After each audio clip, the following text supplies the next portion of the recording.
श्री सीताराम। आज हम सुनेंगे परम भक्त रानी मैनावती की कहानी। आज से 2000 वर्ष पूर्व भारत की राजधानी उज्जैन हुआ करती थी। भारत सम्राट राजा भर्तृहरि महाराज जब जोगी हो गए तब विक्रमादित्य जी को सिंहासन पर विराजमान किया। उस समय बंगाल के राजा गोपीचंद जी, जो कि भर्तृहरि जी के मामा थे, गोपीचंद जी ने जब सुना कि भर्तृहरि ने गुरु गोरखनाथ जी से अमर विद्या पढ़ी है और भोग त्याग कर योग से अनुराग किया है, तब वे भी गुरु गोरखनाथ जी के शिष्य हो गए। गुरु ने गोपीचंद जी से भी कहा कि यदि तुम अमर विद्या के प्रेमी हो तो राज का त्याग करो और भर्तृहरि के साथ रहो। गोपीचंद जी ने भी वैसा ही किया, राज त्याग दिया। अपने छोटे भाई को गद्दी पर बैठाकर आपने योगी रूप धारण किया और गुरु गोरखनाथ की आज्ञा के अनुसार रानी और माता से भिक्षा मांगने के लिए गोपीचंद जी रंग महल में आए। अपनी पत्नी रानी के पास आए। रानी ने कहा, मैं आपको क्या भिक्षा दूं मेरे नाथ, मेरे आंसुओं का हार लेते जाओ। जनक राजा की तरह क्या आप भोग के अंदर योग की नहीं निभा सकते? राजा बोले, रानी साहिबा, योग से कठिन भोग है, बिना योग के भोग भी तो नहीं हो सकता। योग और भोग दोनों से समाधि लगती है, परंतु भोग को जानने वाला योग के जानने वाले से भी अधिक दुर्लभ है। रानी, क्या अमर विद्या के लिए राज्य का त्याग आवश्यक है? राजा, आवश्यक है। अमर विद्या के नियमों को पालन के लिए राजकाज छोड़ना अनिवार्य है। रानी, यदि मुझे त्यागने से आप अमर हो सकते हैं तो मुझे त्याग दीजिए। मैं अपने कलेजे पर पत्थर रख लूँगी, परंतु आपकी हानि न करूँगी। सच्ची पत्नी पति के सुख के लिए सब कुछ त्याग सकती है। राजा, मेरे अनुराग के लिए आप जो त्याग कर रही हैं उसके लिए मैं आपका कृतज्ञ हूँ। मैं आपसे यही भिक्षा मांगने आया हूँ कि आप सहर्ष मुझे वनवास की आज्ञा प्रदान करें। रानी, सहर्ष कहती हूँ कि आप अमर विद्या के विद्यार्थी बने। समोद चाहती हूँ कि जनता भर्तृहरि के साथ आपका भी नाम लिया करे। एक भिक्षा आप भी मुझे देंगे क्या? राजा बोले, क्या? रानी ने कहा, जिस दिन मेरी मौत हो उस दिन आपके दर्शन प्राप्त करूं और मुझे कुछ नहीं चाहिए। राजा ने कहा, तथास्तु।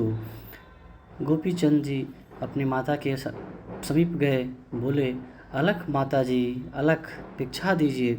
मैनावती, आज मैं धन्य हुई, मेरे पेट से एक भक्त पुत्र उत्पन्न हुआ, इसलिए मैं धन्य हुई। गोपीचंद जी, मुझे भिक्षा दो माता जी। मैनावती, मैं तुझे 3 शिक्षाओं की भिक्षा देती हूँ। एक शिक्षा का मूल्य एक हीरे से कम नहीं है। गोपीचंद जी, शिक्षा के लिए ही मैंने हीरों की खान यानी राजपाट का त्याग किया है माता, आप शिक्षा की भिक्षा दीजिए। मैनावती, मेरी पहली शिक्षा यह है कि सर्वदा किले के अंदर रहना, जिसे शत्रु लोग हमला न कर सके। गोपीचंद, मैं आपकी शिक्षा को समझ नहीं पाया। आपने रहस्यवादी वाणी में शिक्षा दी है, कृपया इससे विस्तार पूर्वक कहिए। मैनावती, मनुष्य के लिए ब्रह्मचर्य से बढ़कर कोई किला नहीं है। रोग, शोक, भय, बाधा, व्याधि, चिंता और शांति, कोई भी शत्रु इस किले पर हमला नहीं कर सकता। जो ब्रह्मचारी नहीं वह न तो भक्त बन सकता है और न योगी। योगी या तो भक्त बन जाता है या ज्ञानी बन जाता है। योग का दर्जा पाकर तुम भक्त बन जाना, ज्ञानी मत बनना। ब्रह्मचर्य के किले में जब भक्त मन निवास करने लगता है तब उसे किसी शत्रु का भय नहीं रहता। यही मेरी प्रथम शिक्षा का रहस्य है। गोपीचंद जी, कृतज्ञ हूँ मैं माता जी, आपका ऋण कभी नहीं चुक सकता। आपकी योग्यता को प्रणाम करता हूँ। आपकी दूसरी शिक्षा क्या है उसे बताने की कृपा करें। मैनावती, मेरी दूसरी शिक्षा यह है कि सर्वदा मोहन भोग का भोजन करना। गोपीचंद जी, यह रहस्यवादी वाणी मालूम पड़ती है क्योंकि परिस्थिति के विरुद्ध है। योगी को कभी कभी एक मुट्ठी चना भी नसीब नहीं होता, फिर मोहन भोग कैसा?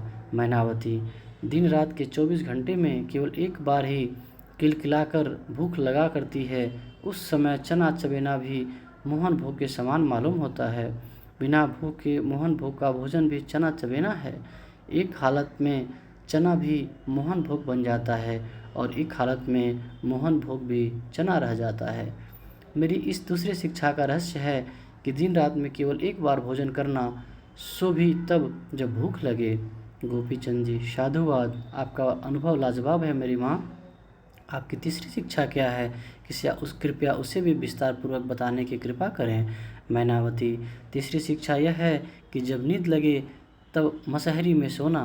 गोपीचंद जी, यह भी रहस्यवाद का वचन है। इस शिक्षा का मर्म भी मेरी पहुँच से बाहर है माँ। मैनावती, जो लोग निमंत्रण देकर नींद को बुलाते हैं उनको पलंग पर अच्छी नींद नसीब नहीं होती। सोने का समय हो गया, इसलिए सोना चाहिए। इस समय में जो मसहरी पर भी सोते हैं वे करवटें बदला करते हैं, परंतु जब लकालक नींद आती है तब खेत में ढेलों में भी पड़कर गहरी नींद ली जा सकती है। मेरी तीसरी शिक्षा का यही रहस्य है कि जब खूब नींद आए तभी सोना, हर समय आलसी बने पड़े मत रहा करना। गोपीचंद जी, साधु साधु, आपकी तीनों अमूल्य शिक्षाएं मैंने अच्छी तरह गांठ बांध ली हैं। ये तीनों रत्न सर्वदा और सर्वथा मेरे पास रहेंगी माँ। मैनावती, पिंगला रानी ने अपने खराब आचरण से अपने पति भर्तरी को योगी बना दिया है। मैनावती ने अच्छे आचरण से अपने पुत्र गोपीचंद को योगी बना दिया है। फलतः इस संसार में बुरी से बुरी और अच्छी से अच्छी स्त्री भी मौजूद है। गोरखनाथ, वत्स गोपीचंद। गोपीचंद जी महाराज। गुरु गोरखनाथ जी, तुमने अपनी रानी से क्या भिक्षा प्राप्त की? गोपीचंद जी, दूसरे के उपकार के लिए अपना स्वार्थ त्याग करना चाहिए। रानी ने मुझे इसी शिक्षा की भिक्षा दी है। गुरु गोरखनाथ जी, तुमने अपनी माता से क्या भिक्षा पाई? गोपीचंद जी, माता ने 3 शिक्षाओं की भिक्षा दी है। पहला, ब्रह्मचर्य से रहना। दूसरा, भूख जब ज़्यादा लगे तभी भोजन करना। और तीसरा, जब नींद अत्यधिक सताने लगे तभी सोना। गुरु गोरखनाथ जी, ठीक है, तुमको सिद्धि प्राप्त होगी। प्रत्येक स्त्री प्रवृत्ति का जाल बिछाए बैठी है। प्रत्येक स्त्री का सर्वस्व प्रवृत्ति मार्ग है, परंतु रानी मैनावती ने निवृत्ति का पक्ष ग्रहण किया है। मैंने यह पहली स्त्री देखी है जिसने निवृत्ति से प्रेम दर्शाया है। मैनावती रानी ने सुमित्रा रानी की तरह ब्रह्म को प्यार किया है। वास्तव में तुम्हारी माता माता कहलाने योग्य हैं। मैं उनको श्रद्धापूर्वक प्रणाम करता हूँ।